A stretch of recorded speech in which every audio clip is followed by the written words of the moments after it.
L'actu Toto. Bonjour, que puis-je faire pour vous?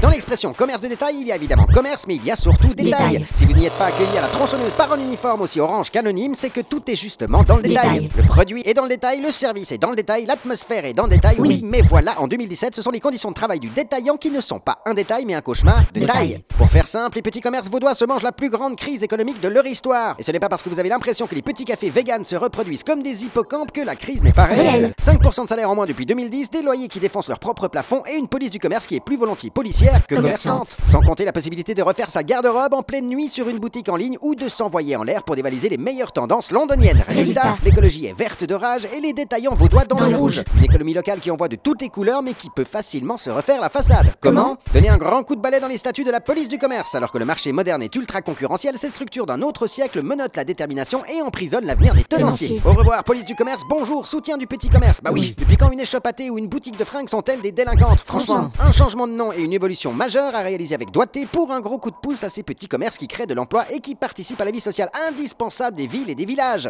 La bonne humeur? Ouais, j'en ai en stock, bougez pas. C'est dans les vieilles bâtisses que l'on fait les meilleurs deals. En préservant notre patrimoine déjà amorti, on peut faire rebondir les indépendants qui plongent la tête la première dans l'aventure du commerce en leur offrant des loyers humains. Si les régies ne pensent qu'à la monnaie de leurs pièces, les communes, elles, peuvent enfiler la cape de Superman. Et pas seulement pour vendre des cafés dans des cafés comme elles savent très bien le faire. Un bâtiment rénové, c'est comme une nouvelle paire de seins. C'est délicat et beaucoup trop cher pour ceux qui en profiteront vraiment. Le meilleur exemple, le Flon. Délaissé par la ville de Lausanne dans les 90s, ces murs ont pu être investis par des commerçants créatifs et motivés bien avant que de grands travaux ne viennent bricoler des loyers que personne ne peut se payer. Et si on copiait les belles idées de la ville la plus chère du monde? Avec le projet Imviaduct et la ténacité de ses habitants, la ville a pu accoucher d'un quartier entier de boutiques ultra tendance et au loyer abordable. Jawohl.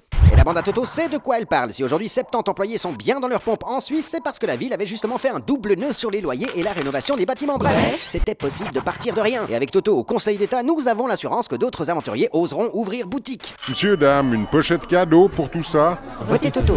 Liste numéro 5. Liste numéro 5. Liste numéro 5. Parti de rien. L'actu Toto. Toto.